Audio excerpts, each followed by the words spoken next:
اب میں ایک ضعیف ترین روایت پیش کی. اتقو. جی ہاں مرزا پلمبر صاحب، اب آپ کو پتہ چلے گا.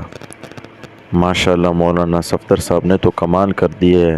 مولانا عمران صفدر صاحب نے پلمبر کو پکڑ لیا ہے.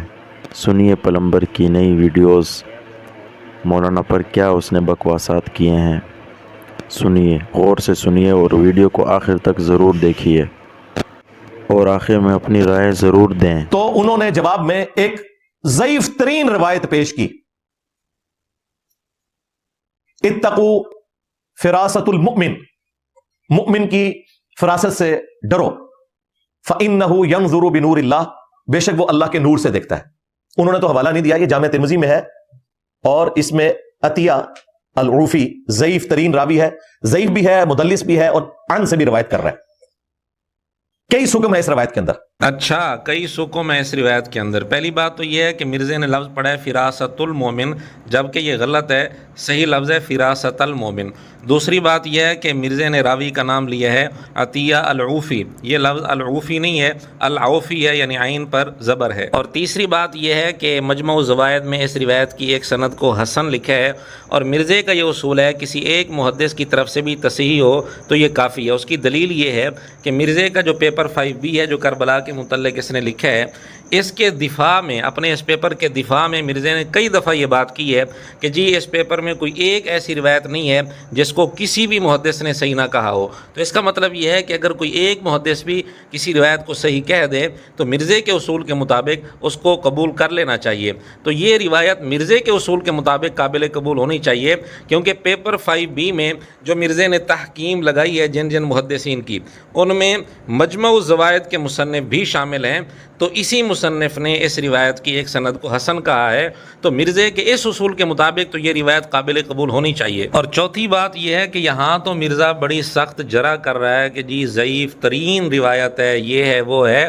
حالانکہ مرزا اسی راوی کی یعنی عطیہ العوفی راوی کی روایت بیان کر چکا ہے. وہاں مرزے نے اس روایت کا ضعف نہیں بتایا. وہ ایک صحابی تھے نا، اسی آیت کے کانٹیکسٹ میں آتا ہے، انہوں نے پوری رات مزدوری کی ایک یہودی کے ہاں، ایک مٹھی صرف کھجوروں کی ملی اسے معاوضہ. اس نے آگے حضور کو کیا کہ یا رسول اللہ، یہ غزوہ تبوک پہ جو آپ اپیل کر رہے ہیں نا، میرا بھی حصہ ڈال لیں. ٹھیک ہے. تو یہ منافقین کھڑے مذاق اڑا رہے تھے کہ جی اتنی مٹھی سی کھجوروں سے کیا فرق پڑ رہا ہے. اور حضور اتنے خوش ہوئے، آپ نے وہ مٹھی جو ہے نا، وہ جتنا ڈھیر تھا نا اس کے اوپر یوں بکھیر دیا. آپ نے فرمایا اس سب پہ وزنی ہے. مرزا نے جو روایت بیان کی ہے، یعنی ایک صحابی کا ساری رات مزدوری کر کے تھوڑی سی کھجور لے کر آنا اور آپ علیہ الصلوۃ والسلام کی خدمت میں پیش کرنا، اور حضور علیہ الصلوۃ والسلام کا اس کھجور کو پورے صدقے کے ڈھیر پر بکھیر دینا اور یہ کہنا کہ یہ سب پر بھاری ہے، یہ مضمون ہمارے علم کے مطابق یہ روایت جہاں آتی ہے اس کی سند میں عطیہ العوفی راوی ہے. اگر مرزے کے شاگرد اس راوی کے علاوہ کسی اور سند سے دکھا دیں تو ہم ان کا شکریہ ادا کریں گے. ہمارے علم میں اس مضمون کو نقل کرنے والا راوی عطیہ العوفی ہے. جیسا کہ تفسیر ابن کثیر میں آپ دیکھ سکتے ہیں، اگرچہ مرزے نے جو مضمون بیان کیا وہ بھی تھوڑا سا مختلف ہے. اصل جو مضمون ہے وہ یہ ہے کہ صحابی نے ساری رات مزدوری کر کے 2 سا کھجور کمائے اور ان میں سے 1 سا کھجور کا صدقہ کیا. اب سوال تو بنتا ہے کہ جب مرزے نے اس راوی کی روایت خود بیان کی تو ضعف چھپا لیا، اور جب کسی اور نے بیان کی تو مرزے نے سخت جرح شروع کر دی کہ ضعیف ترین راوی ہے وغیرہ وغیرہ. اس کی کیا وجہ ہے؟ یہ دوہرا معیار کیوں ہے؟ یہ تو ہم نے اسی راوی کی مثال دے دی جس راوی پر یہاں مرزا جرح کر رہا ہے، سخت جرح کر رہا ہے.